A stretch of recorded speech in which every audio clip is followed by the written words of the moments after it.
किन हिजो फोन गर्दा चट्टी काट्ने? फोन त च्याट्ट त काट्छ नि, के पहिरो झरेको जस्तो हो त सुस्त सुस्त सुस्त पहिला ढुङ्गो झर्ने माटो झर्ने त्यहाँबाट गडेङ्ग जाने त फोन काटेपछि च्याप्प त काटिन्छ के नि। कुरा पनि के कुरा हुन है, म यिनी कुरा सुन्दा पनि चक्ख परेको छु यार। कस्तो फोन सुस्त सुस्त सुस्त सुस्त काटिन्छ र? होइन कुरा त सुन्न पर्यो के लास्टसम्म।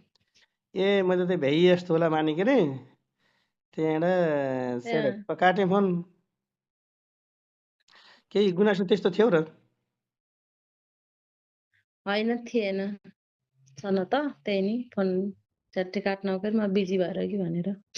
हेलो बाबा। गुड मर्निङ छोरा, गुड मर्निङ। गुड मर्निङ, के गर्न खान्छौ? म ठिकै छु छोरो, ठिकै छ। खाना खाने बेला भयो तिम्रो? खाना खाँदैछु। ए बाबा है गिटारको एउटा तार थियो नि,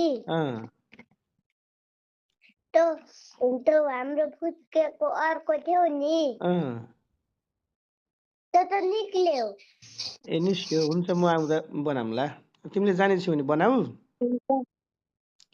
आउनु ल नत्र म आउँदा बनिदिन्छु, ठिक छ।